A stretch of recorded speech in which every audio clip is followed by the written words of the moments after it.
welcome to the Prescott Indivisible Community Discussion. This meeting is going to be just a little bit different than all the others because this is a time to refocus. So the purpose of this general discussion is to get clear about what our goals are moving forward. So this meeting comes out of the vision of Jeff Daverman, our communications team leader. Thank you, Jeff.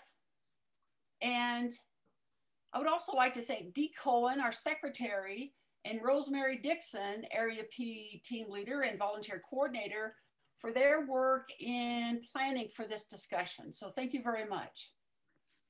Tonight, we're going to hear from Indivisible National, our steering committee officers and team leaders, and from you, our PI members, with the intention of hearing from all of the important voices that come into Prescott Indivisible.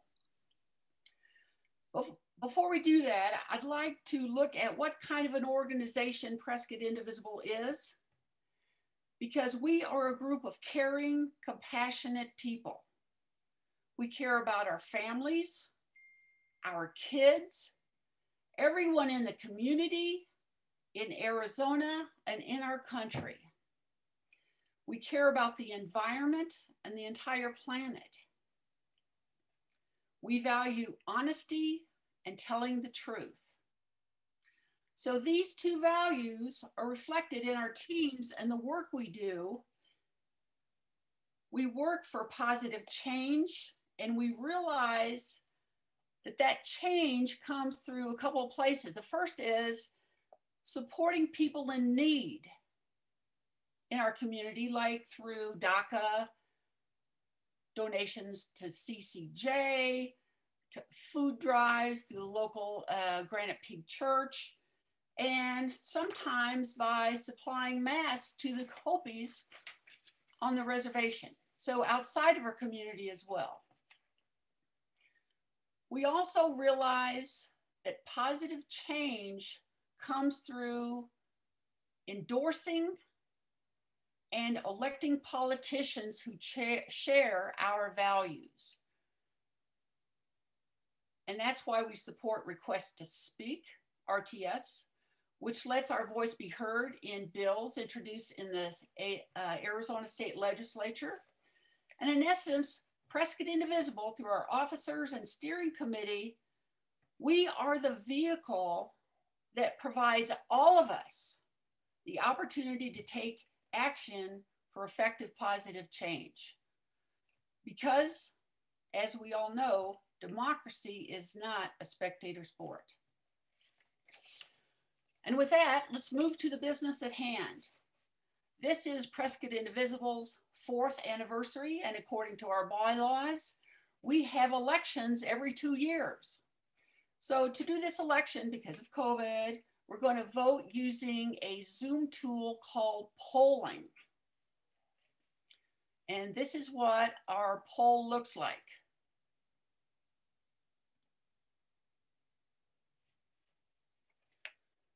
So here are the people that are up for election.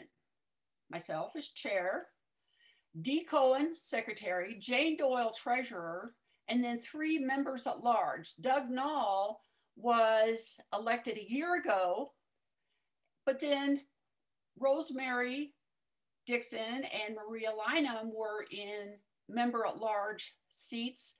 And Rosemary is now team leader for Area P and a volunteer coordinator. And Maria Lynam is going to move over and help John Lutz with the Yavapai Dems. Fortunately, she's still going to be a liaison for our steering committee. So we still get the expertise of Maria's experience. So here's how you vote. You click, does everybody see the poll on their screen? Yeah, but it's 2 people voted already. The poll I see, you can't vote on. Yeah. It might need to be relaunched. Yeah. Mine disappeared. Mine was up and then it disappeared. Yeah, Same same here. here. Me too. There it there. is. Right, It's on. you still can't vote. You still can't vote. So There's I'm no gonna relaunch. Mine worked. Mine worked. Mine works, So if you but it went away. It But- went away with just one, Yeah. with one check. Yeah, I was back. Go fast. Go fast. I'm doing it and it doesn't. And there's no clicks. Yeah. Like, looks like for Mine- some people mine there are, worked. some How people many there can we not. vote for? Don't worry about it. Everybody. Mine worked. Checked by every Mine candidate. worked. Okay, you guys want to know my theory? Those of Yeah. us who But I'll practice show. Listen. work, What's your theory? we practiced this before in steering committee and we already voted in our practice. So some of us couldn't see it to vote again. That's my Ah, No, I no, no, regenerated no. the question. Yeah, Okay, so here's how we're gonna do this. by hand. Yep. Well, everybody's running unopposed. yeah, so it really doesn't. So just, I know, but Maria, you know what the bylaws say. okay, I Gotta do do. this again? But you could. It keeps going away. Okay, so you're gonna have to remember all the people that are up for voting. So all those in favor of all the candidates that you just saw on the screen for a very brief moment, raise your hand. Okay, great. Opposed, raise your hand. Okay, propose to anyone. thank you. Oddly enough, it's anonymous for all 6 candidates. Thank you very much. Thank you. And welcome to steering committee. Thank you. We'll try that again sometime when it's appropriate. Okay. So that's the election. We do that every 2 years. And so I want to thank you for participating. And I also want to congratulate all the winners. And I want to welcome Beverly and Hillary to our steering committee. And I want everybody to know that the public is welcome to attend any or all steering committees if you're interested in our discussions. So thank you very much.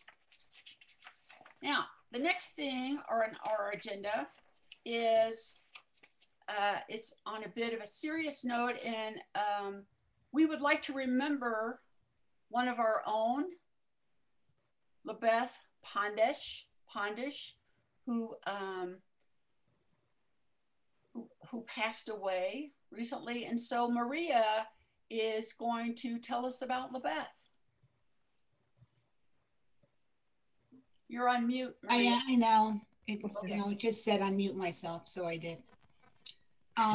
LaBeth was with us since our inception, and she was a former education team leader, and she offered us her expertise in that area, and also just in general organizing. She had 2 years of physical problems after she contracted a blood disease after knee surgery. So, and it also put a huge financial burden on her. So we started a GoFundMe to assist with her medical and nursing home expenses. And members of PI and Yavapai Dems contributed. And I administered the GoFundMe page, and she has had everybody's address, and I'm not sure if she thanked you all personally, but if she didn't, I know how much she appreciated everyone's efforts. So Dee, Cone, and I, and many others from PI tried to help her when she returned home. And eventually we arranged for her to have home help. John Lutz, and her friends from the Yavapai Dems also assisted. And her neighbors were just exceptionally and caring. And I mention this because, first of all, she's the kind of woman that you wanted to help. But also those of you who are new, as Mavis said, we are truly a compassionate and caring community. And we help those of us who are in need, not only those outside of Prescott Indivisible, but those who are members. So I was thinking the best way to memorialize LaBeth is through the words of others. So John Lutz said that he was so glad that she lived to see Biden and Harris elected and the orange plague impeached for the second time. We mourn her loss and remember, she would laugh too. So we mourn her loss and remember her heroic contributions to the Yavapai County Democratic Party and to Prescott Indivisible. He bows his head and feels her energy. Tony Dennis said that in life there are the 20-80 people, the 20% who get things done and the 80% that show up occasionally. LaBeth was one of the 1% of the 20%. She was a doer who could always be relied on to make sure that things were taken care of and that people had what they needed. Nikki Andakovich said, LaBeth was one of the first advocates I met working up here. She was strong and encouraged many of us to fight for our schools. It's a very tough loss. And Hillary, who's new to the steering committee, said because of her ties to education, LaBeth was one of the very first people she became acquainted with after joining PI. And she will be definitely greatly missed. Rosemary said she did so much for our community and our children. What a gift we have lost. So those of us who knew and worked with LaBeth will miss her intelligence, her energy, her wit, and her positive. This is Gail at the front desk. And her positive I have attitude. a delivery of some groceries for Excuse me, 4404. excuse me, Maria, I'm going to mute all. I know.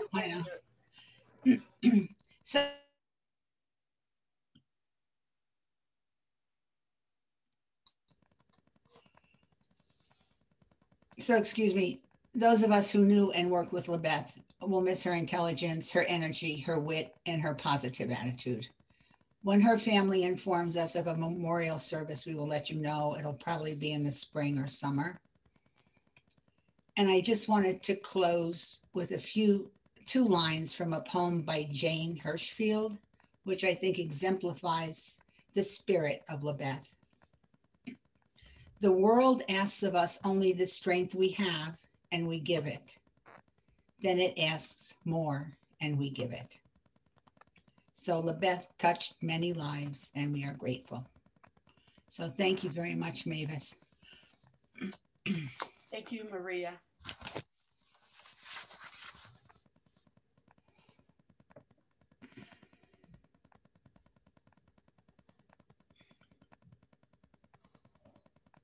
Hey there, everybody.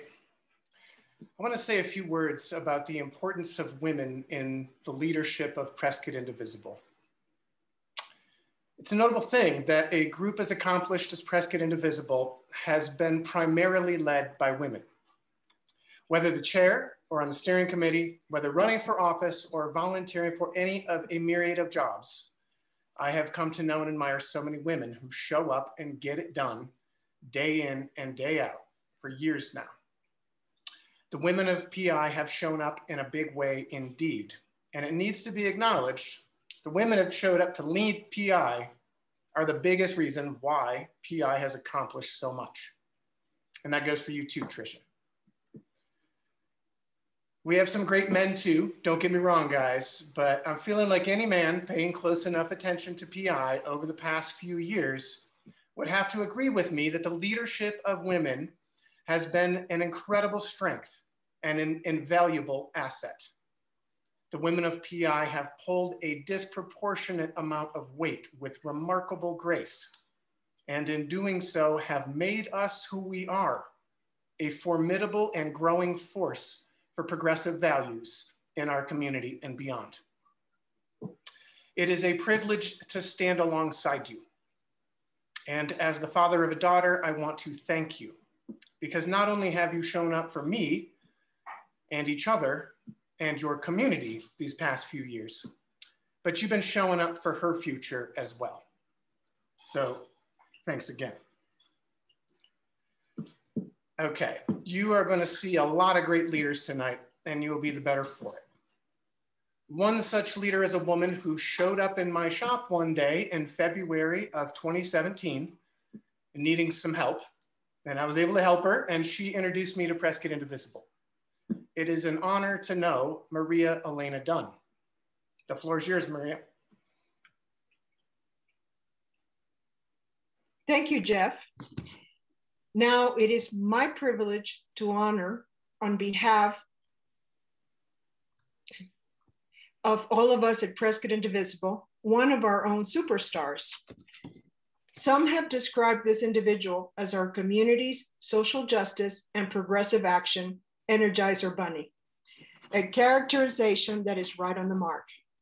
With understated presence, aplomb, and indefatigable dedication, she persists wholeheartedly in her efforts to effect change in our town and beyond. Her reach is extensive and highly valued by the many that she has touched. Through actions, involvement, information dissemination, and more importantly, by example, she has guided and encouraged hundreds in our community to be inspired to do more. She has been and continues to be a teacher, a leader, a mentor, a motivator, a woman of action and integrity. Before she became our area's uber political action guru, she was involved in community organizing work, including, among others, promoting art education in her kids' local public schools, and later at the Prescott Center of the Arts docent program, also teaching at Yavapai College, all while continuing to be a practicing artist. In the recent past, her many areas of influence and involvement had included not only Prescott Indivisible, but also the Women's March, the Democratic Women of the Prescott Area, the Prescott Chamber of Commerce, the Vagina Monologues, the Coalition for Compassion and Justice, editing the Persist and Resist, as well as the Community Cares newsletters. That's just to name a few. To add to this impressive list, in the early months of the pandemic, she became aware of the need for masks in the Native communities of our state. Within weeks, she had coordinated the production, gathering, and distribution of these. Later, to include masks of all sizes to donate throughout many of Yavapai County schools. The numbers sent out were in the thousands, a yeoman's effort that only this superwoman could pull off. In every one of these endeavors, she has fostered a climate of inclusivity, understanding, and collaboration, which has brought with it the added benefit of creating an environment that promotes fairness, equality, and justice.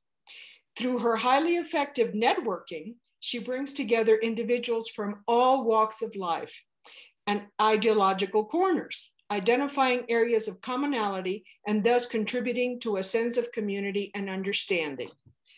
Those of us who have the privilege to know her are forever in awe of her hopeful spirit, her stamina, her dedication, and her steadfast determination to make our community a better place for all.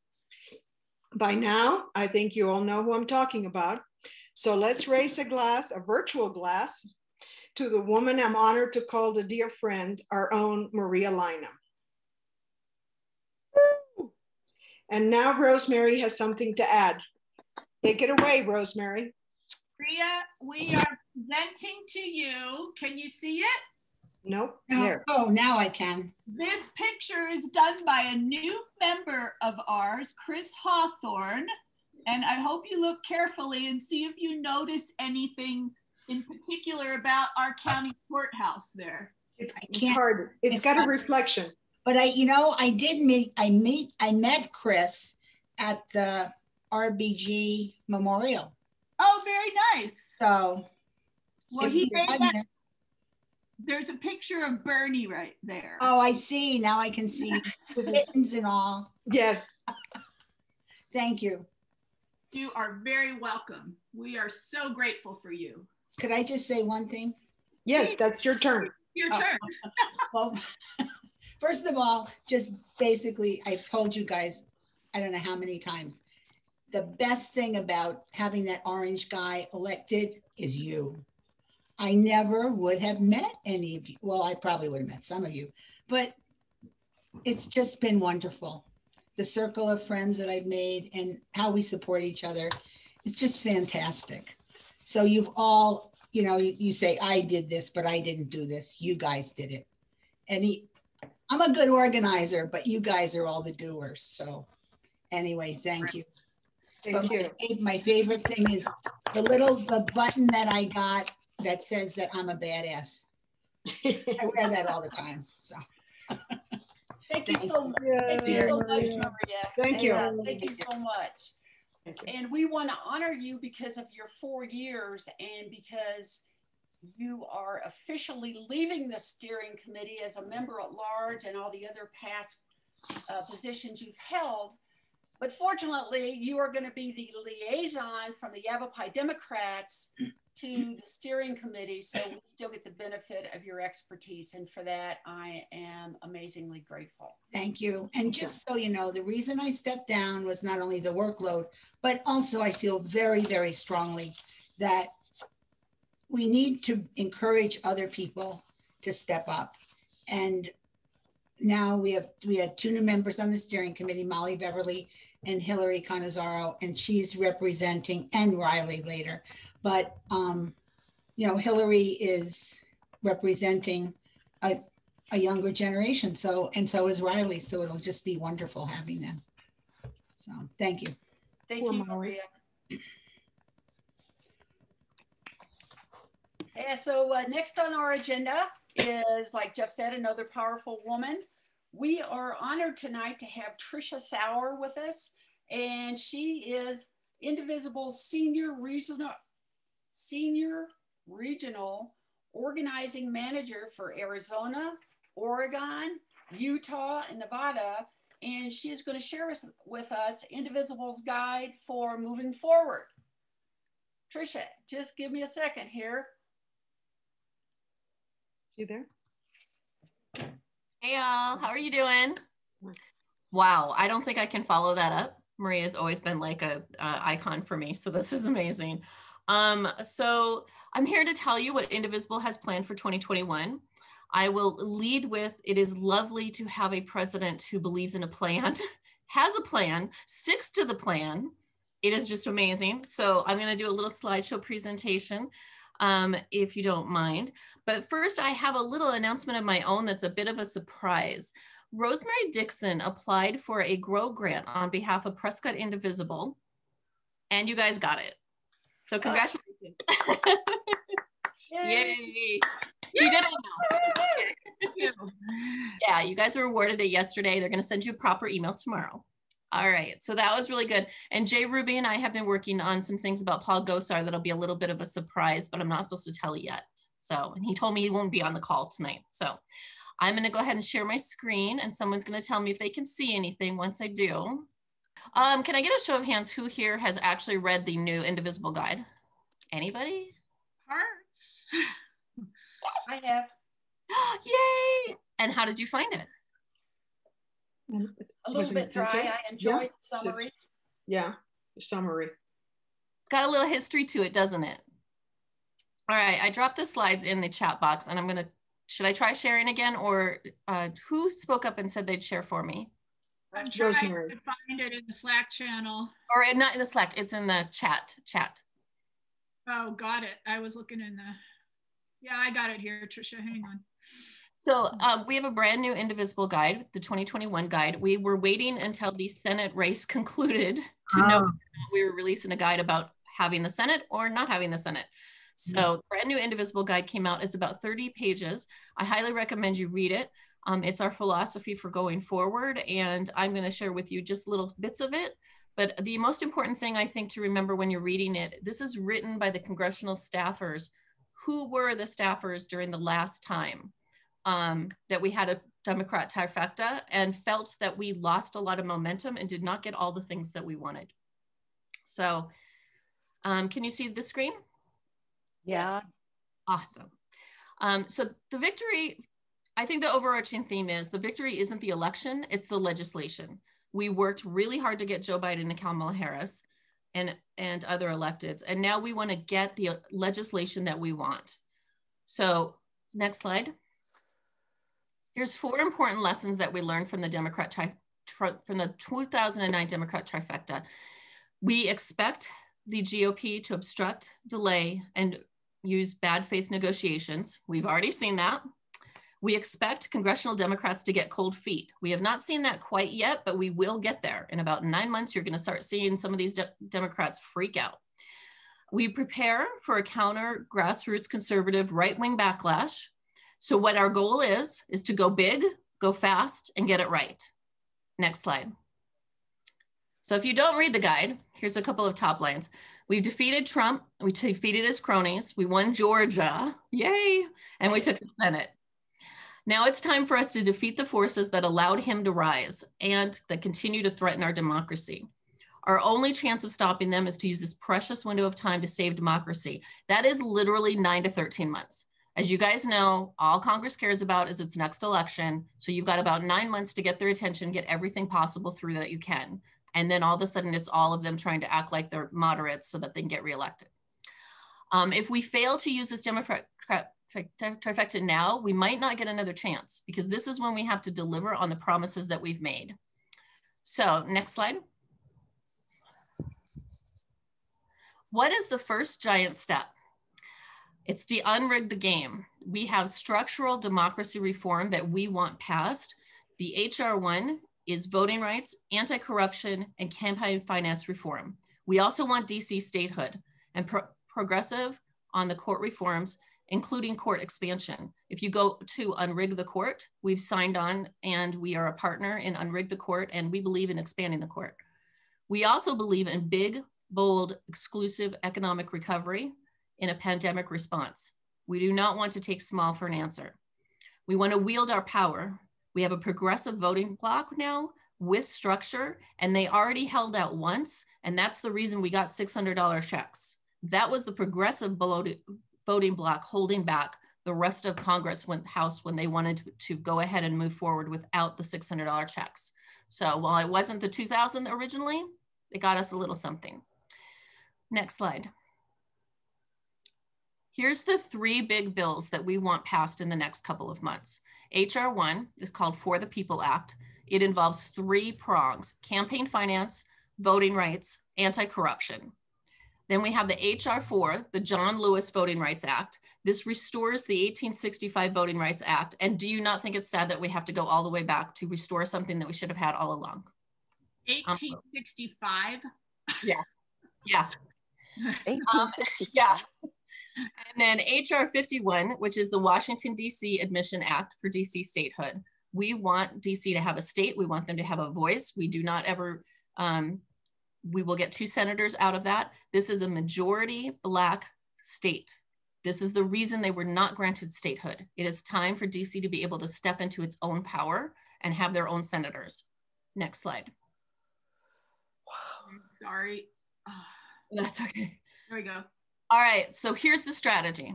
Fake strategy. I think all of you have heard this before. You're gonna hear, why don't we heal the divisiveness of the Trump administration? Let's reach across the aisle. Don't fall for it. Instead, affirm there's an emotional drive to repair and heal, but redirect them to transform the harmful systems that led us here. Next slide. That's right. Thank you. 1 up. Real strategy. The Democrats must avoid the mistakes they made under Obama. Remember, Leah and Ezra were congressional staffers during Obama, during the ACA fight. So they do not want to make this mistake again. Again, they expect the GOP to obstruct and delay. We expect a backlash. And what did I say? Go big, go fast, get it right. We're going to keep saying that. Go big, go fast, get it right. Next slide. So nationally, our 2021 focus for Indivisible is democracy reform. This is based on surveys of indivisibles over the last year, economic justice, climate, healthcare, immigration. And through all of these issues, there is a connecting thread of racial justice and rural importance. Both of those things are key to the future success. You will see in our policy asks that there's going to be specific things that we say, this is for the rural, and we want everyone to call their congressperson to get this passed. And we are sending that rural request, not just to our rural, but to our big blue cities also. So this is the whole nation of indivisibles is going to get behind rural importance and racial justice. Next slide. This is my favorite, 1 up. This is my absolute favorite slide. This is the only, I live for this slide. Do y'all see how there's a schedule? January to early February. Impeachment, hold accountability for the seditionists. We see you, Paul Gosar. Pass the economic COVID recovery package. February through April, focus on HR 1, HR 4, and focus on getting rid of the filibuster, because we cannot get the voting rights that we need if we have the filibuster. We guarantee that the Republicans will try to stop it, and that's why the filibuster has been so important to Indivisible for 2 years now. March through July is when we're going to do our work on climate, immigration, and healthcare.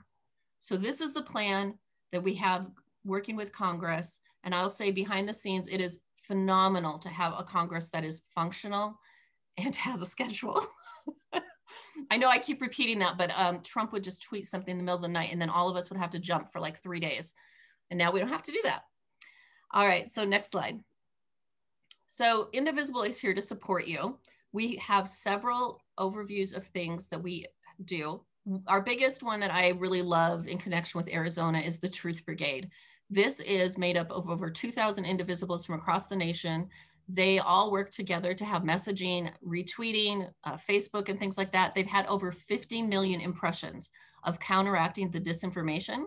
So you can join that team. We also have issue-based teams. So when I said we have climate, the three I just said in the last slide, sorry, I'm blanking on that. We also have fundraising, there it is, climate, immigration, and healthcare, and the democracy team. So we have a team for each of those that works on the legislation. And then we have the GROW grants that you guys just won. We have the distributed fundraising. We have the rural team, and that's the rural caucus, meets once a month. We have our Persons of Color caucus. If you are a Person of Color Indivisible member and you would like support, we understand. We know we are a very white organization, and we have a call for you once a month. We also have trainings and websites, the website and the electoral advocacy. I get asked a lot, what's our policy stance on this? What's our policy stance on that? If you put the word policy, HR1, and Indivisible into Google, you will find a policy paper. Our staff writes a policy paper on almost everything. Next slide. So now what's happening in Arizona? So that was the national, and now I'm going to talk about the local Arizona. Next slide. That's us. That's us. It's like when we used to all meet in person. Yeah. All right. So across Indivisible in Arizona, the Indivisible group leaders had voted to have certain teams, and these teams are comprised of a couple of people from each Indivisible group. So like say 2 people from Prescott, 2 people from Yuma, 2 people from White Mountains Indivisible. They come together, they form a team, and they work on one project. You can join this team on behalf of Prescott Indivisible. Just contact Mavis. And I'm going to go over the teams real quick. The first one is the state legislature team. This is led by Kathy Sigmund of Civic Engagement Beyond Voting, which is an Indivisible group. It focuses on the state legislature, and it sets goals for each Indivisible group of finding new people to RTS. You guys are rocking it at that. Attending virtual committee hearings together and doing calls to action. Our second team will not start for another month, but I love it.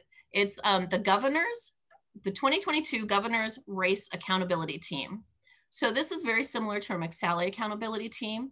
I don't know how many of you know, in the last election, we had a McSally Accountability Team. There was 30 Indivisibles on it from across the state. And basically what they did was bird dog McSally. So if her name was in the news, they wrote letters to the editor. If she was doing a town hall, they showed up and asked specific questions. They kept her name in shame. And that's one of the reasons we won the election. We intend to do the same thing with the governor's race. We already know 3 Republicans that are potentially going to run. And once we get this team up and running, their whole job is going to say negative things about those particular 3 Republicans in the hopes that we ruin their name before they build it. The next team is the federal team. This meets with our new senators and staff to promote policy. It'll be promoting the policy, and it'll ask them really tough questions like, Kristen Sinema, why do you believe in the filibuster? Explain us your position. You will, if you sit on the federal team, you'll track the national calls to action, and you'll sit on policy calls. And so join this if you're interested in policy and federal. Next slide.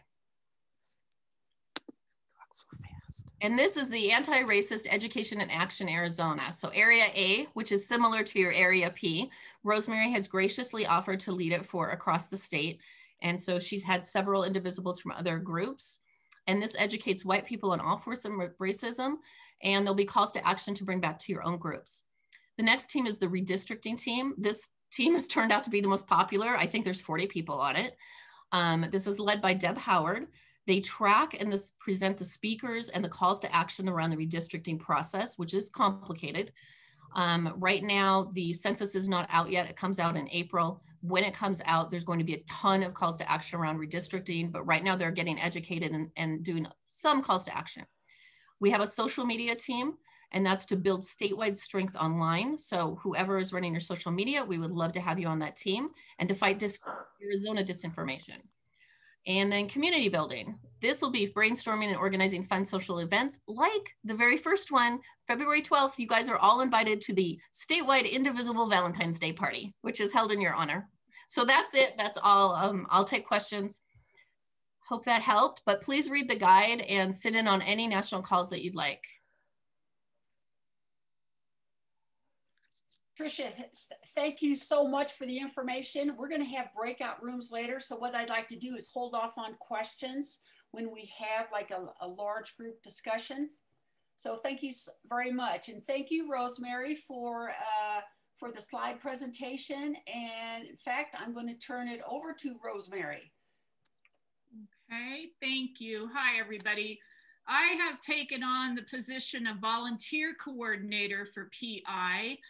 And so what I'm hoping is that we can all find a role to play in PI. There's 3 primary ways you can participate, because really, what's the goal? We want to build a healthy and equitable world that's healthy for us all to live in, right?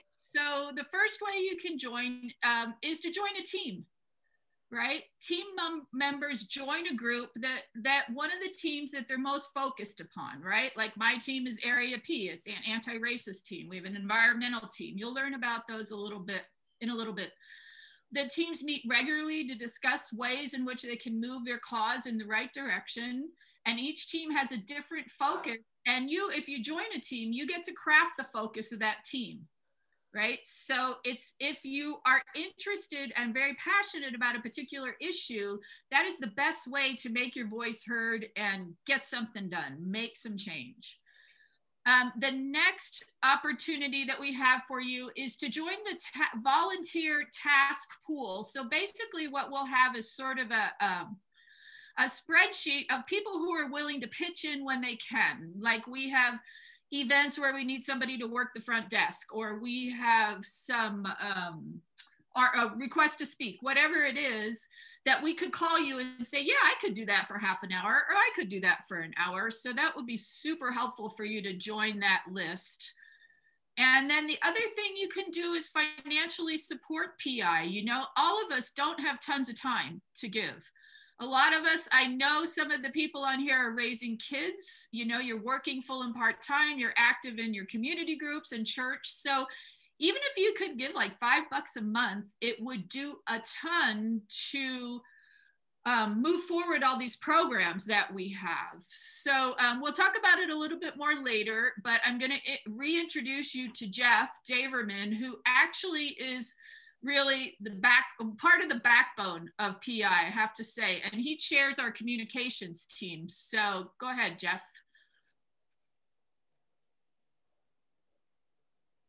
Yeah, I'm actually going to throw it back over to Rosemary, because we are going to start talking about the teams that Rosemary just had mentioned, and her team is first.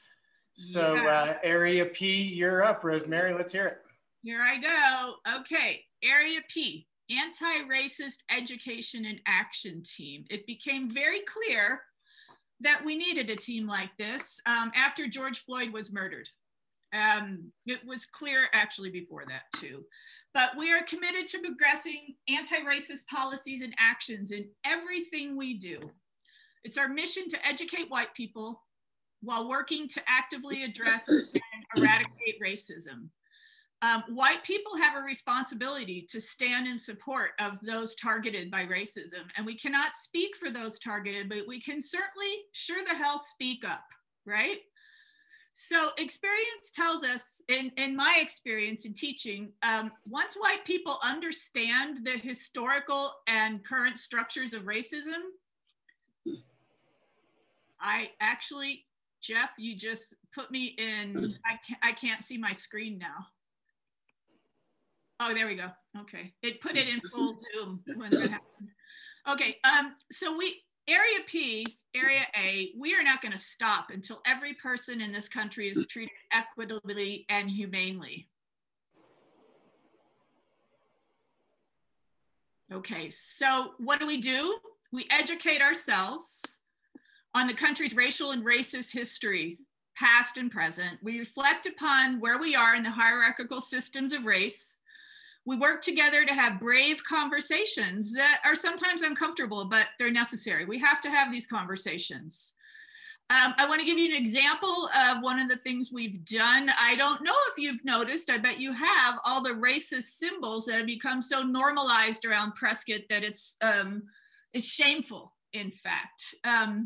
So what we did is our team we wrote an open letter called Love Your Neighbor, an open letter to our community. We were really hoping to get like 500 signatures because, you know, we got 2,000 indivisibles or so. We thought we'd get 500 signatures and we had to raise $1,000 for an ad in the Courier with the people's signatures saying, yes, we're here and we care about this stuff. But it ended up that we raised $7,000 and we got 1,300 signatures and we got our ad in 3 different papers. So this is important. National Indivisible's commitment to democracy, equity, and inclusion goes far beyond lip service, and that's why I've stayed with Indivisible. They partially funded our 2019 Neighborhood Summit for Equity. They've partially funded our Voter Values Project, and now they've funded our GROW grant for the Transforming White Privilege curriculum. I'm so grateful for that. In the future, Area P members, this is our team, it's not my team. And so Area P members are very interested in anti-racist curriculum. And I got a connection with Colorado Indivisible, who's doing some work in that. We're interested in looking at our actual city and county for their inclusion and diversity policies, because guess what? They don't have any. And that's pretty important. So we really, really invite you to join us in this struggle. It's a huge struggle up here. And white people need to learn, and we need to step up and speak up and do the work that we are responsible for. But that's enough. I'm quite the pontificator. So I'm going to introduce to you Nancy Click now. She's the team lead for our Voter Values Project. Thanks, everybody. Well, thanks, Rosemary. As you said, I'm the team leader for the Voters Values Project. It actually was a new project that evolved during the annual year of 2020. It was designed to be a way to engage left-leaning independent voters in the Yavapai County prior to the 2020 general election. The team first developed the Voter Values Project website. The website contained a custom designed survey quizzing voters on which issues were of greatest concern to them. Their completed surveys were tracked on a spreadsheet that was broken down by the issues. The website also contained important information on how a voter could enroll in the Arizona Permanent Early Voting List. To draw the independents to our website, the team wrote and mailed 5,500 postcards. And additionally, they did another 13,500 texts and phone calls that were made to these independent voters.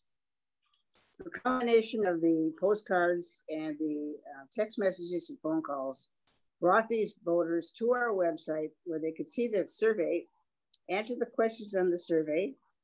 And for those of our voters that had not yet signed up for the permanent early voter list, we had many of them that actually said, yes, I haven't done it, but I'm going to go and I'm going to pursue it.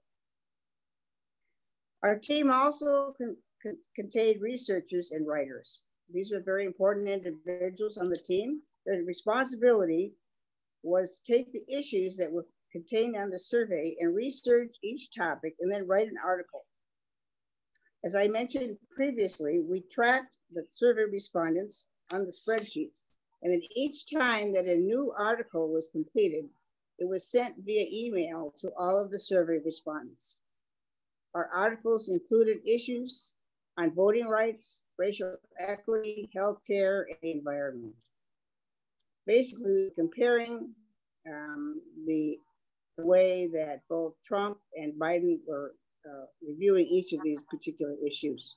You may have read one of these articles on the Prescott Indivisible website.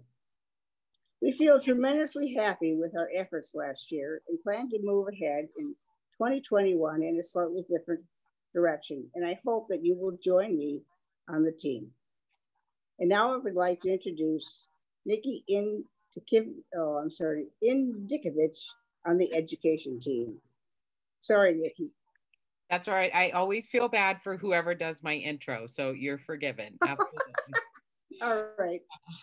So my name is Nikki Indikovich. I am coming up, just newly joined this team as your education committee chair. So I don't have a lot of history on what this committee's worked on, but I do have a lot of plans moving forward for schools in Arizona.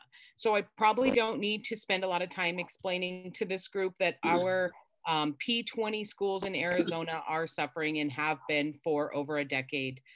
All the way from preschool to post-high school, Arizona has done a really, really great job racing to the bottom of almost every metric in terms of educating your population. We see increasing expenses post-high school for anybody interested in college, community, or university levels.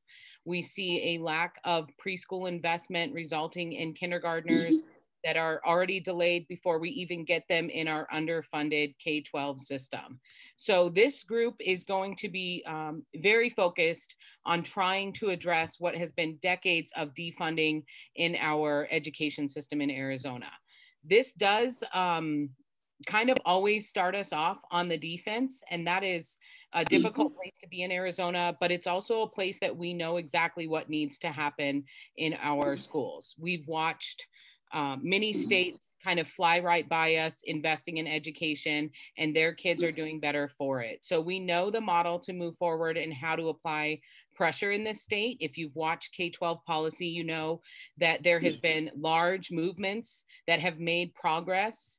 So there is a calendar to be had there. And that's kind of what I see this education team following. So first, we're in the legislative session right now. That's going to be bills right now, and eventually a budget that will either invest in Arizona schools or continue to defund them. That process is playing out now. We have a legislative session that's 100 days long. So we have about 70, 80 days left to really get engaged with that legislative process. That a lot of that is going to be through RTS this year, which is something this team's going to be working on consistently, weighing in on bills as they come forward and staying active during that budget process. So then once you kind of get through the legislative process with this group, you're going to be looking at the impact of that legislative process. If you've been in Arizona, you know that oftentimes there's legal challenges and referrals to the ballot. We've seen it with No on 305 campaigns. We saw it on Prop 208. Citizens really taking control of K-12 policy in Arizona. We expect that will happen again. So shortly after the session, we'll regroup and try to figure out what the next step is for K-12 policy and how we can support the groups that are really going to lead that effort going forward. If there is a referral or a citizens initiative, this group would be very active in trying to understand that and support that very quickly. And then, of course, you look towards your 2022 election. So if you look at the history here in Arizona, Democrats don't tend to pick up seats in presidential years, but they did. And so that leads the K-12 community to really believe that 2022 is a year that you can see one or two chambers flip down at the legislature. And you know, when you're talking about K-12 policy, it's nonpartisan, but realistically, we know that if Republicans regain and hold control, then we're never going to get responsible K-12 policy in Arizona. And so we need to start looking towards 2022 for candidates that will create positive change within our education system. So this group is going to be really laser focused on getting to that election. That midterm is going to be huge. That legislative race is going to be huge. We will be defending our superintendent of public instruction here in Arizona, which is a statewide race that's really impactful for our schools. So this group group is really going to rotate around the idea that we are marching into 2022 ready to kind of take some seats away and really look at people that are down there to build our schools up and take care of our kids. So that's kind of where we're headed. It's a big, tall order with K-12 policy, but also what I know from doing this work for years in Arizona is that people agree on children. They may disagree on a lot of things, but we all kind of can come together around the idea that our schools and our kids are vital. So this fight is emotional for everybody that gets involved. If you would like to get involved, my email is at the top here. Just shoot me an email. I would love to just have a chat one-on-one and kind of see where you see yourself in this committee. I expect it will be super active during the legislative session, and then you'll get a little slowdown. So look for that and kind of reach out if you guys have questions about this. I'm excited to get it started. I'm super excited to see where PI goes, you know, with everything that they do, but especially our rural schools. You guys are really on the front lines of a fight that our kids can't afford to lose. Yeah, that's true. That's good. Thanks, Nikki. And you are introduced. Yeah. I got you. I'm going to be introducing Maria Lynam and her committee. Thank you, Nikki. My name is Maria Lynam Dunn. Although I've been a part of this team, the immigration team, from the outset, for the last 2.5 years, I've had the privilege to be the lead. The team was created in 2017, and the actions of the team, the actions that we have taken, have evolved with the needs of the local community, the local immigrant community. We have produced and distributed flyers on immigrants' rights. We have provided financial support to families in extreme need. We have collaborated with like-focused organizations, especially conducting joint demonstrations. We have done actions at the border and have reached out to members of Congress. We have also conducted voter registration drives, and during the last 2 years, we have raised funds to provide financial support to the local Dreamers with their DACA registrations, which, as the slide says, at 35 to date, and they're $495 each. Now, this is what our team has to offer. There's over 100 people on the team, some active, others not so much. Everybody does what they can, but we have a very diverse team. We are engaged continually with local organizations that have the same interests. And as it's represented by just the DACA re-registrations alone, we have a very supportive community. So it's a treat to be able to lead such a group. Now, like the other team leads have spoken, we have volunteer opportunities. One of them is, of course, continuing our work and our efforts with the Dreamers and their DACA registrations, re-registrations, and just being engaged with them. The other one is continued outreach to our community here. And no Spanish is required because at least in our general area, most of the immigrants are, many of them speak perfect English. There's fine. So it really is, and it's a wonderful opportunity to get to know your neighbors. And then, of course, because of where we stand on immigration, is following in Congress immigration legislation, keeping everybody aware of where we need to take action. Now, despite recent announcements and positive executive actions by President Biden, and it is so good to say that, President Biden, my God, there's significant work that is still ahead. So to know more or to join us, please, look at the email down at the bottom of the slide, or go to the PI website. We really, really, really appreciate any and all the involvement that if you're at all interested in these issues, there's a lot, and it's very rewarding. It's fantastic. We really appreciate it. Many of you have heard me before talk about our dreamers, but there's a lot more to talk about. And I'm looking forward to the time when we can meet in person and we continue to have meetings with like-minded organizations in town, including the faith community. So thank you very much. Now, Maria will be, fielding questions that may have popped up on the chat regarding any of the 4 teams that were just spoke. Thank you. Thank you. So Maria Lynam, since you were just up, let me ask you a question. The question is, I've heard that immigrant migrations may be associated with the environment. How is that? Yes.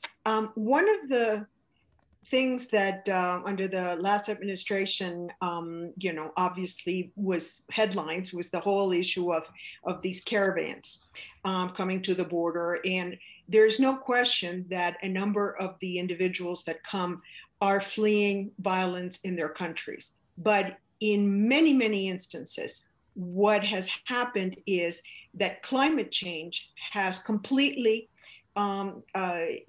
influenced the way that they do subsistence farming and any of these activities that keep them, just above, surviving. And so it is that change in the climate and their environment that causes them to say, I just can't do it. So they hope and they come for those opportunities. So it's a huge issue, and we need to understand that a lot of these things that we are talking about are all related to each other, and climate is huge. Thank you so much. Let's see, another one, Nancy Click. You want to unmute yourself, please?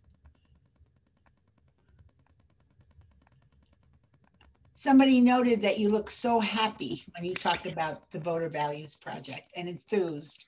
Why is that? Well, I'm happy that we were so successful in the process. It was a brand new program. And so we started it from infancy. And we had a great group that got going, that created the survey and created the website.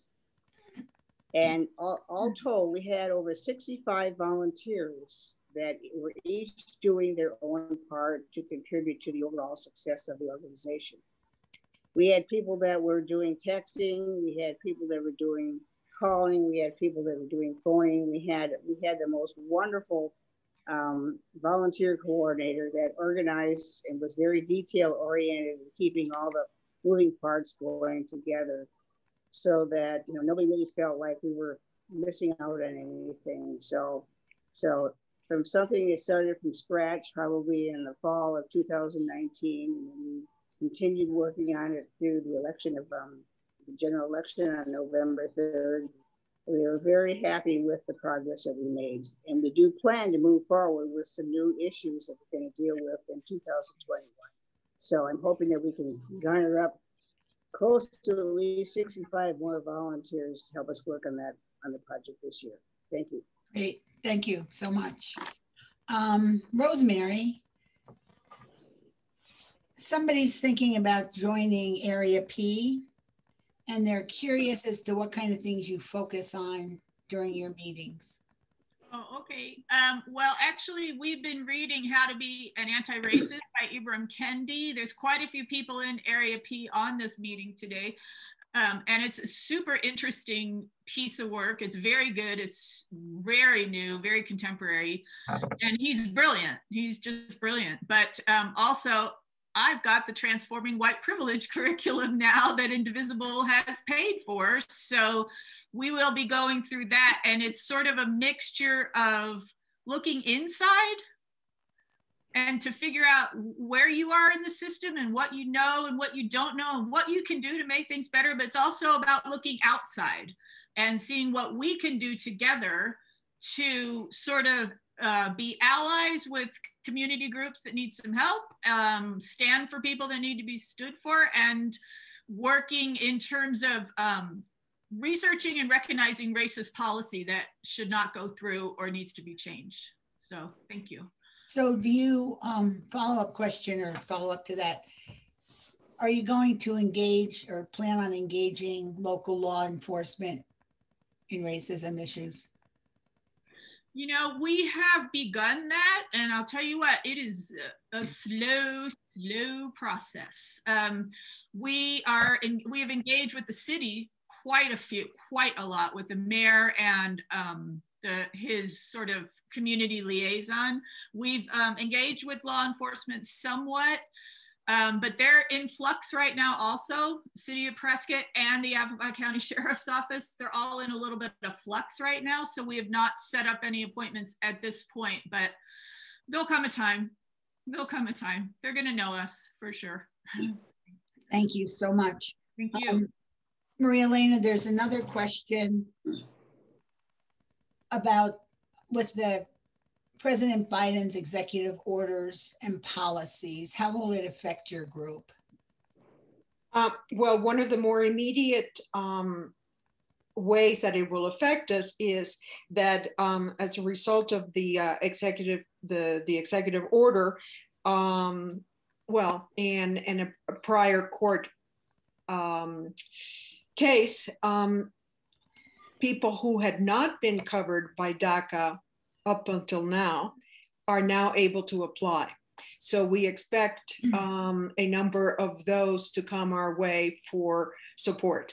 Now, everything else in terms of the executive action is are going to be things that we need to follow and that we need to do call to actions as the because many of them will require legislative action, and therefore we will just need to follow them and see where we need to push and where we need to pull. Okay, thank you. Any other questions? If there are, pump them in the chat box and we'll catch up to them later. Rosemary Dixon is going to be back again as the volunteer coordinator, and she's going to give us a little slideshow. Is that? Oh, you're on mute. Yep, not anymore. I'm just going to talk a little bit about what it means for us. And, you know, I've been really thinking about this. And when I was a little kid, I used to spend an enormous amount of my time in very rural Maryland, Cecil County, Maryland. And there were farms everywhere around Oldfield Point Road where we grew up. And, you know, when one farmer needed to build a barn, there were barn raisings. They had barn raisings. And what they had to do is the community got together and they built that dang barn. And so the reason I thought of that is because that barn was going to be built anyway, always. But many hands made those barns go up really fast. So their beloved animals got shelter, and those animals helped run the farm, right? So now if you think of Indivisible as like a barn raising, it's like our goal is very clear. Our goal is that we want a true representative democracy. We want a democracy that works. So we're going to get there, right? We're going to get there, no doubt. Nobody's not working on it. But how quickly we get there depends on how many voices and how many hands are in there. You know, which voices are heard in constructing this new democracy. So when we develop and live in this equitable world, it will protect all the precious people in this country. And I think that's an unbelievably lofty goal, an important goal. So now when you think about it, it's kind of cool because we're not resisting anymore. We won. We actually won. So because we won, the tasks that we're going to be working on are going to be a little bit different. You know, they're going to be focused jobs. with a particular responsibility, with a particular amount of time. You don't, a task doesn't mean you have to meet, you know, twice a month for the next year or anything. All it means is you put your name on a list, and if we need someone to help with the registration desk, you could do it. If we need somebody to do voter registration, maybe you'd be willing to do that. So basically, it's just having your name on the list to be willing to volunteer if and when you can, if and when you can.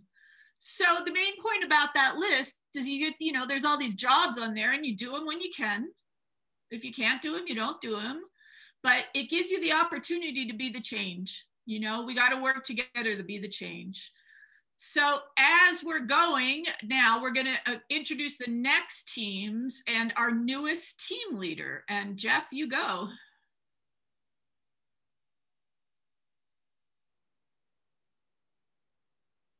Yeah, thank you, Rosemary. I want to introduce Riley Harrington, who came to Prescott Indivisible quite recently, and he has agreed to be a part of the steering committee as the chair of a new team, which is the Young People's Team. We are super excited to have Riley's energy, and we are super excited to have the Young People's Team join Prescott Indivisible because, as you all know, we're all going to get old and die. And so we need to be regenerative. And so I'm going to hand it over to Riley. Thank you, Jeff.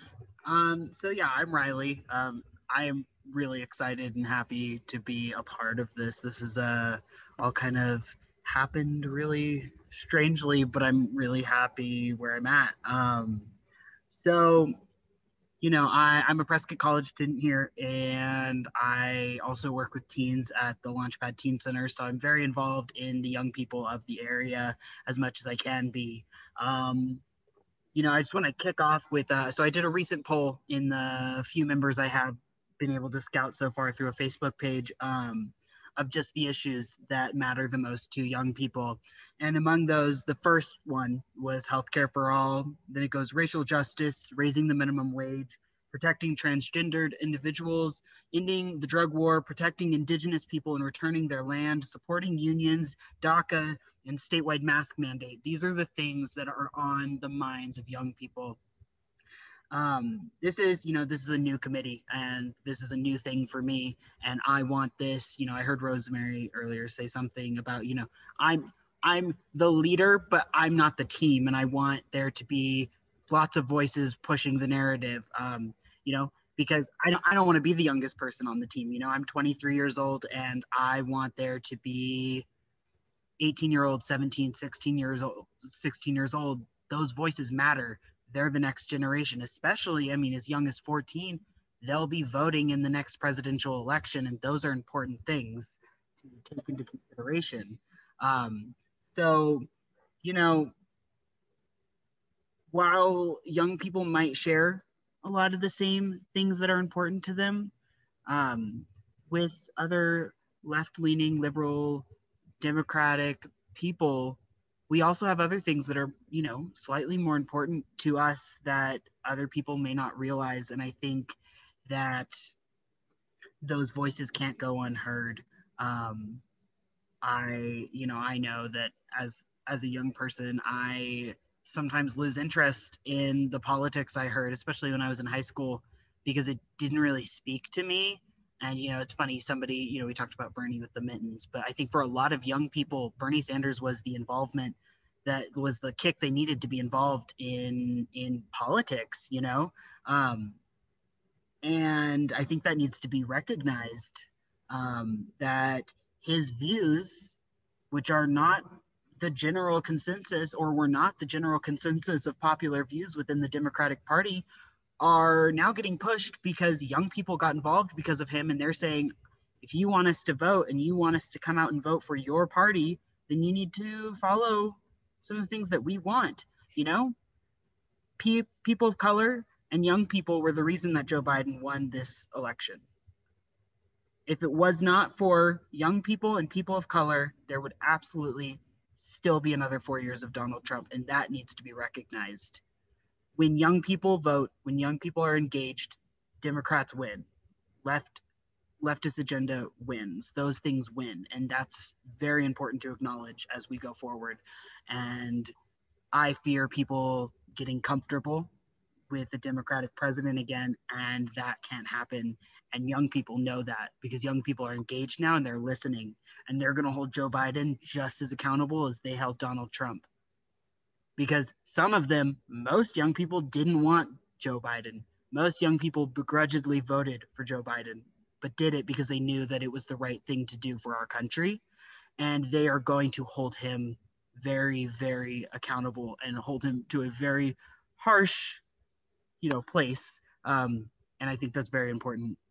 So I guess I just kind of wanted to say that, in the end, I'm simply just asking for young people in your life to, talk to young people,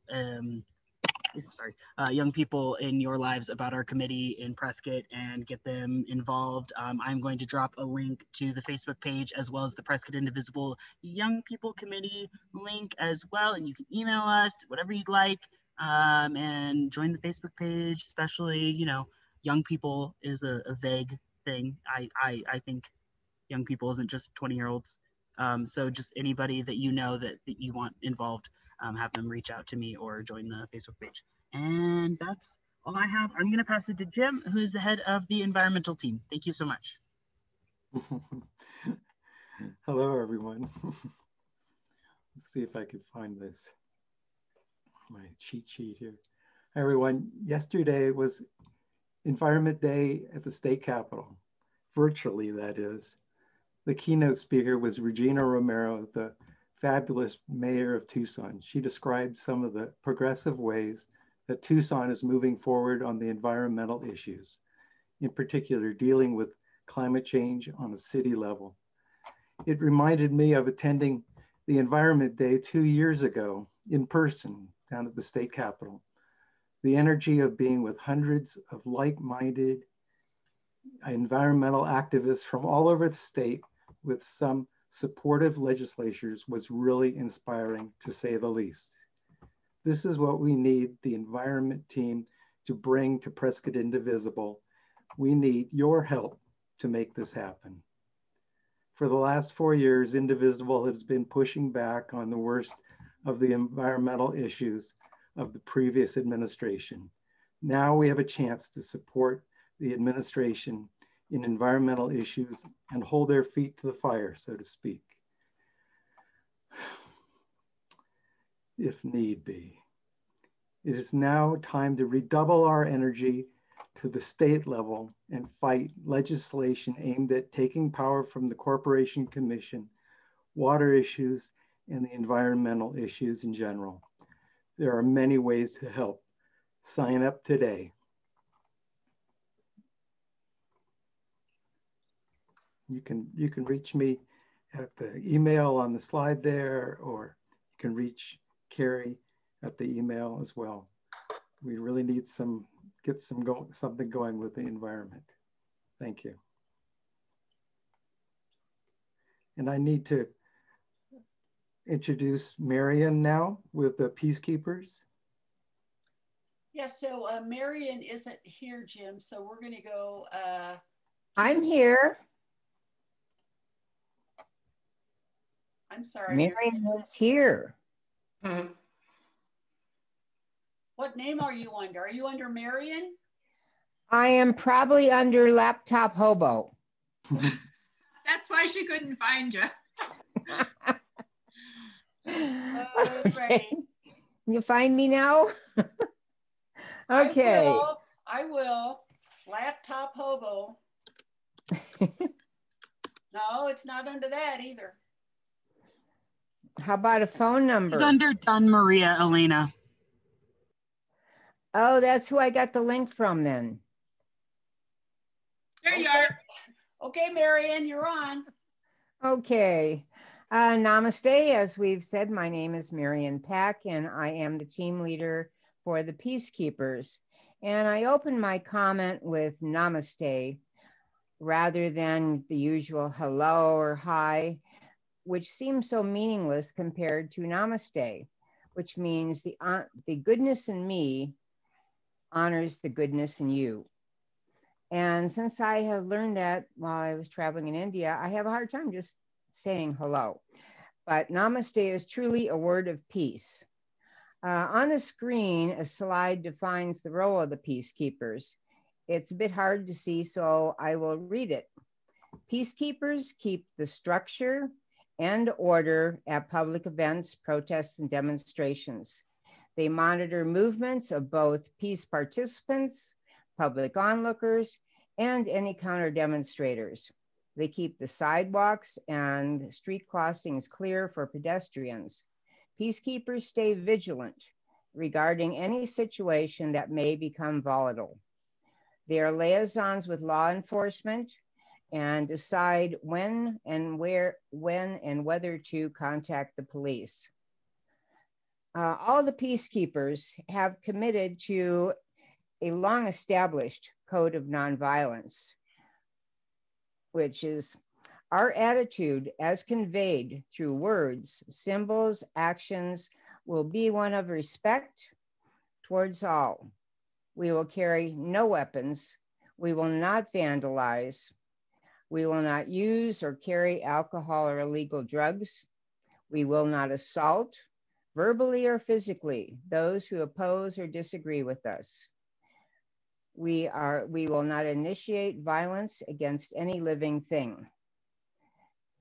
Certainly many of us know of the campaigns that have been organized around the concept of nonviolence, certainly starting with Gandhi and freeing the people of India from British rule, Dr. King and civil rights, Mandela anti-apartheid, demonstrations against nuclear power, tax resistance, not only modern, but way back to Henry Thoreau, labor strikes. All of those were campaigns that were based on nonviolence and were successful. In the recent months, peacekeepers haven't been active as PI has not been holding any public events due to, well, I think you probably know, all the violence that has been taking place across the country. And amazingly, right here in Prescott, I have been a peacekeeper at literally hundreds of events. And yet I have never, ever faced a police line where civilians were standing behind the police and they were holding the guns. I had never been afraid truly for my life until what has been going on recently. Certainly I have faced dozens of police lines and with civilians standing. So this is a whole new experience. I'm confident things will calm and we will have public events again. If you are interested in being a peacekeeper, I would love to talk to you. My contact information is in the chat, and I believe on the screen. I also have found a fabulous resource for nonviolent study, Pace Bene, a nonviolent service. And they do all kinds of trainings all around the country. And of course, now they're online. So if you're interested in the principles, the heart of nonviolence and changing things through nonviolence, I would advise you to check out Pace Bene, which means in Italian from St. Francis and St. Clare, peace and all that is good. Lastly, with Trump largely gone from our lives, I've gone back to the issues that caused me to become an activist in the first place. And that is around the issue of nuclear power, nuclear war, nuclear waste, which we are stuck with for thousands of years. And I'm going to be writing an article in our bi-monthly, twice monthly newsletter on nonviolence, the nuclear resistor. So if this is a topic that interests you, please check out my article. It's going to come out in a couple of weeks. We kind of held back because there's so much going on right now, but please remember to sign up as a volunteer If you specifically want to reach one of us, I'm sure through the website or other ways, and then check out the chat. I also have the website address for Pace Veni. So thanks a lot, and we will keep on keeping on, making a difference. Oh, next, I'm going to introduce Jeff. Jeff is our communication director, Jeff, or team leader, and he amplifies our concerns, our words all over the country. So he will tell you about it. So take it away, Jeff.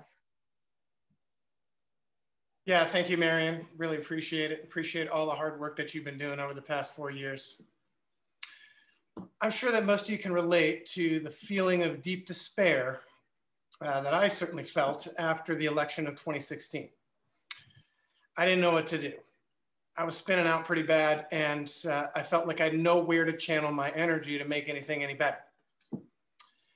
Joining PI has given me that opportunity to do just that, though, to channel my energy towards positive change. But it has also given me much more than that. Being part of a community of like-minded individuals, all contributing to a cause greater than ourselves, is the thing that has been absolutely priceless. We have already impacted our community and beyond with our work, and we are just getting started. Let me share my screen here quickly a moment. Sorry, it's my turn and I wasn't even ready for my own slide.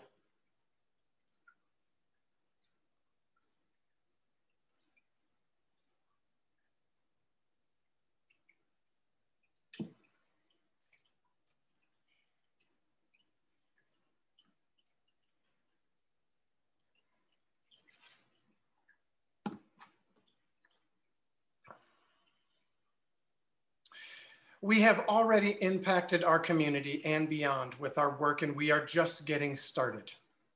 I love being the communications team leader because we are the ones tasked with keeping our community informed and connected, and also with telling our story and amplifying our progressive values to the world.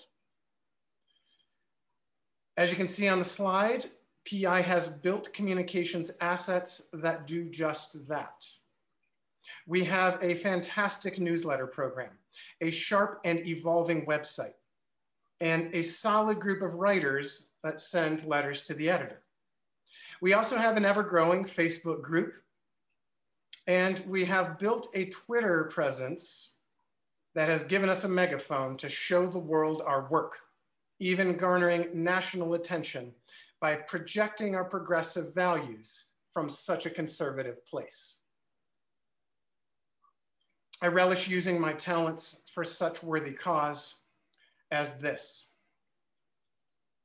But it's a ton of work, and we have many ways that we can grow and get better. So we can always use the help. Take a look at the volunteer opportunities here on the slide, and I'll be happy to answer any questions. Thank you.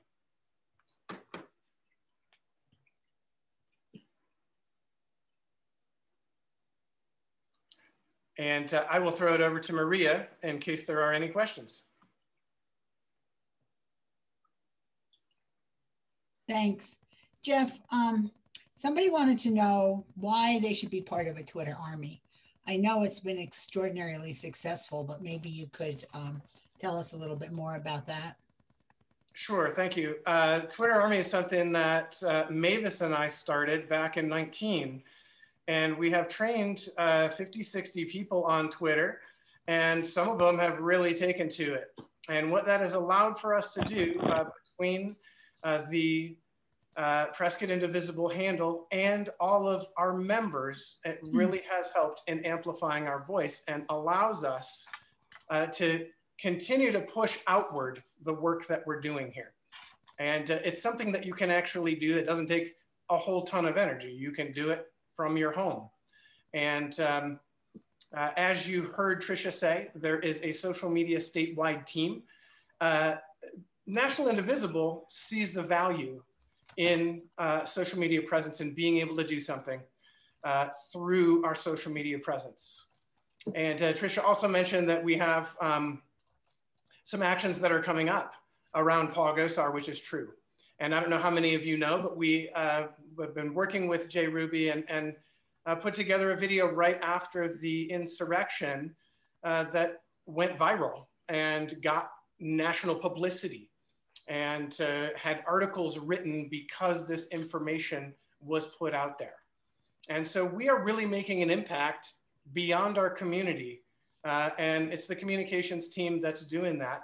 And it's the Twitter army that's doing that. And so the sum is greater than the parts. And that's why you should join the Twitter army. Thanks, Jeff. Yeah, we have to get rid of GOSAR. We've been trying to do it for 4 years. I was going through some pictures from the last 4 years, and the one thing that's consistent is the get GOSAR out of wherever he is, because he certainly isn't in Prescott. That's for sure. Let's see, I have another question for Nikki. Are you still with us, Nikki? I'm here. Great. The question is a huge one that probably goes back for 20 or 30 years, but why are they trying to destroy our public education? Oh, okay. So this one I get a lot. Almost every time I present, everybody's like, I don't understand. Why would you just wake up and, decide to go after toddlers and kindergartners? And it's a really simple answer, actually. And it's not as deep as you would think. So here in this country, we spend about $700 billion a year educating our children nationally. So if you think in terms of a business, that's kind of ruthless and willing to do what it takes, privatization of our public schools is a guaranteed revenue source for hundreds of billions of dollars. And that's what we've seen really lay the groundwork here in Arizona for the problems we've had with our schools. If these guys can privatize our public school system, they are guaranteed tax revenue, which is, as we all know, recession proof and always available, because if nothing else is true, you will pay your taxes. And so this money is so appealing to these business owners that they are more than willing to tear down public institutions. Another thing that we often see in terms of privatizers is it is rooted in racism. We see our private schools and our alternative options for public schools as very white and affluent. So if you're a parent who wants to limit who your child is exposed to, and let's come out and say it, if you're a white parent and you don't want Black and brown children around your child, privatization serves that really well. It takes us back to segregated schools. It makes the haves and the have-nots very clear. And so this effort, really you see white supremacy meets a business model, and they have married beautifully in the K-12 community to really make a concerted effort to segregate our schools and make money off of them. And that's what it really comes down to in Arizona. If you look at, all the states in this country, two stick out, Florida and Arizona, for their efforts to privatize schools and what they've done to their public district schools. Thank you. And then there's another question. Do private schools get ADA? And I'm not sure what that is per student. American with Disabilities. Average daily attendance money. Oh, got it. Oh, I thought it was. Yes, they do. See? So I'll just answer them both. So ADM is average daily or attendance. It's how we count kids. Yes, they do here in Arizona. About $250 million a year of public tax dollars goes into private schools via their ADM. The other one was Americans with Disabilities Act, if that was the question. That's what I thought. No, and they do. So they don't get those funding dollars from the federal government, but they do qualify for some of the title dollars federally. It's substantially smaller than what you would see in a public charter school or a public district school. But there are programs that have opened up all across the country for private schools to take advantage. I don't know if everybody was watching, we saw a major voucher expansion bill pass Senate Education just a couple of nights ago, SB 1452. And the Catholic Church was well represented on that panel. And one of the things that they were selling as a reason to pass vouchers was they can't afford to stay open without public tax dollars feeding their private religious schools. And so you're really seeing a move to get their hands on as much of that tax money as possible. Here in Arizona, they have options. They can go through an STO or an ESA program and access those public dollars without accountability or any kind of requirements for those tax dollars. So yes, they do get some of those IDEA dollars through title, and yes, they do get ADM dollars, which is your daily membership. Great, thank you so much. I think you have answered many questions. Does anybody else have anything? What, Maria, maybe we better move on because of the time. Yes, fine. These are wonderful questions. We just need to move on. Great. So it's my pleasure now to introduce Jane Doyle. She's our treasurer. Oh. And I first met Jane in 2019 when she volunteered for the David Brill campaign. And subsequently she came over and volunteered with PI. So she's gonna give us an update on how Prescott Indivisible has spent our funds up to now. Hello.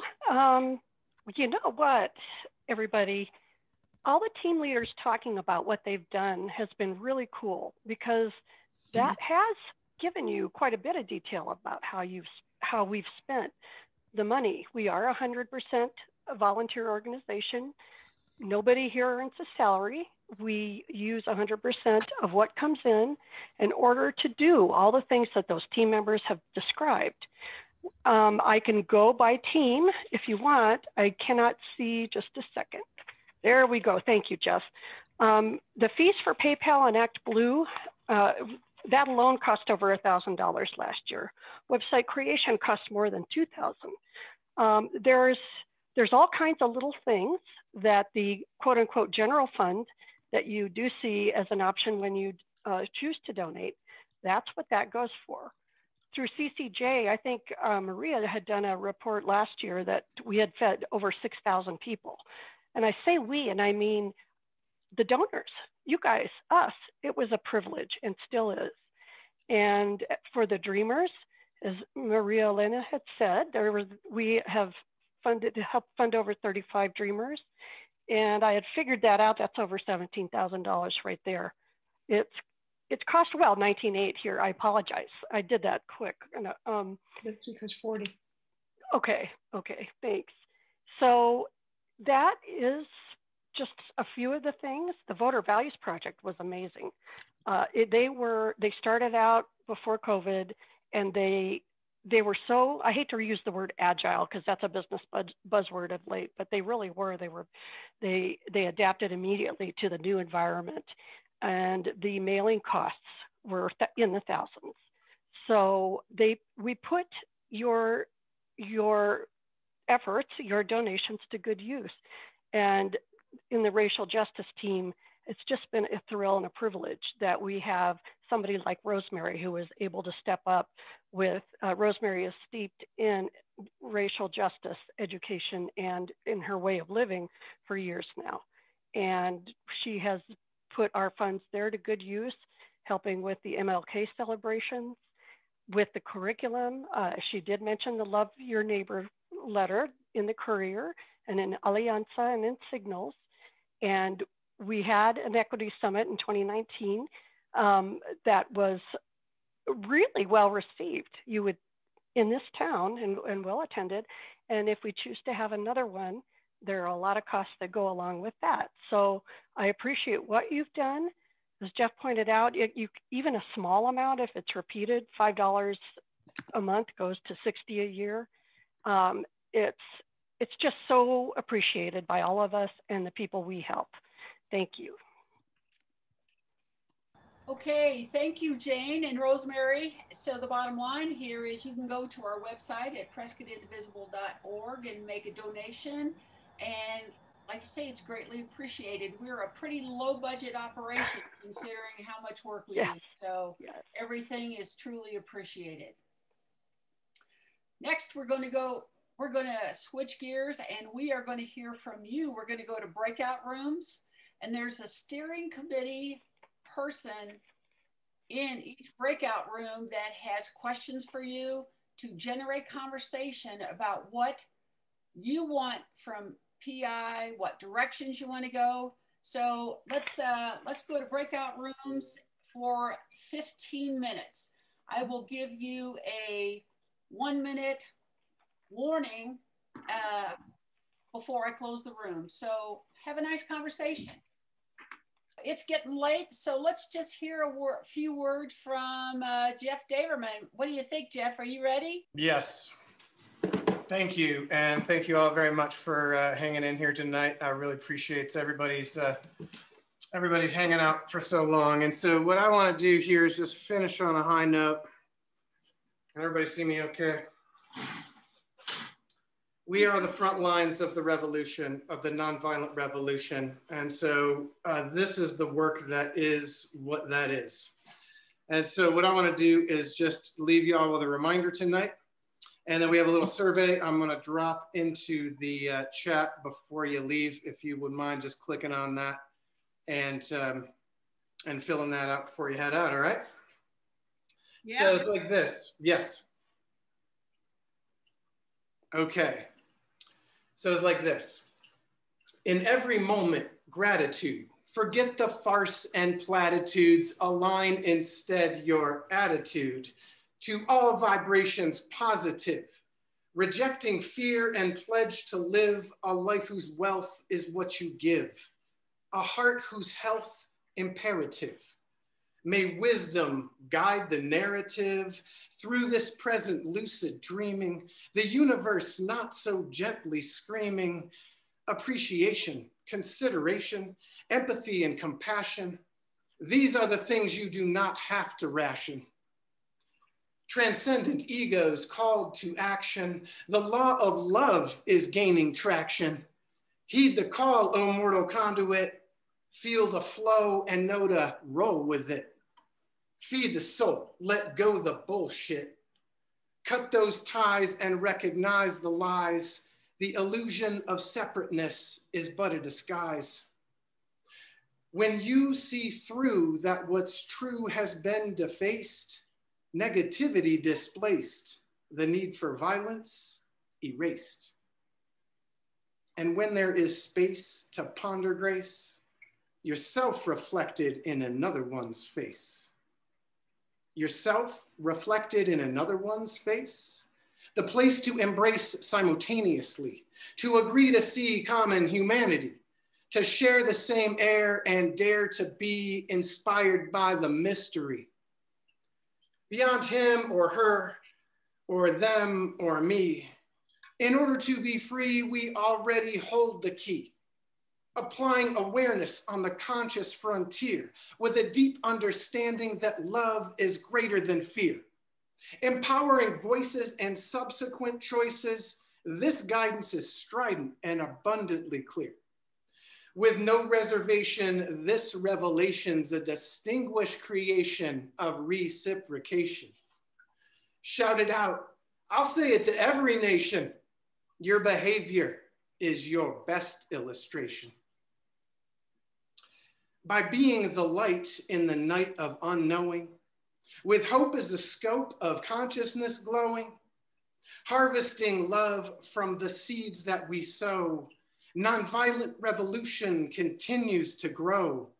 Nonviolent revolution continues to grow. Nonviolent revolution continues to grow. Thank you, everybody. Thanks for being here tonight. Let me drop this link in here. Please click on the survey.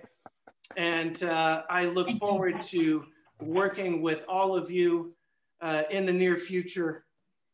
I'm very interested in seeing what it is your role is going to be in Prescott Indivisible in this new era. Jeff, thanks again, everybody. Thank you so much. That was a great note to end on. I love your poems. So let's remove the spotlight and go to gallery view.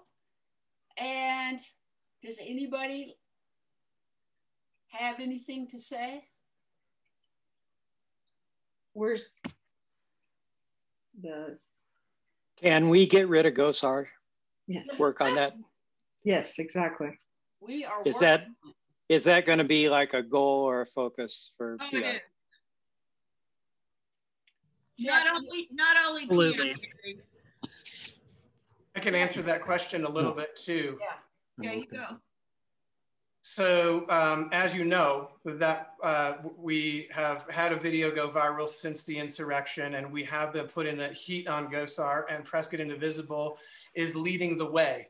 And we're working with our good friend Jay Ruby. He is working on another project that everybody is going to know about when it happens, okay? And so the idea is to put pressure on Paul GOSAR by going after one of his biggest donors. And so we're gonna need everybody to be paying attention. And once this comes out, I think that we're gonna let everybody know, and we're gonna spread the word about what this call to action is going to be. As you all know, Paul GOSAR is a congressman for our district, but he is a threat to every American with his horrible behavior. And so we want to make this campaign go national. I mean, that's what we're going for. We are going to blow him up. That's what we're going to do.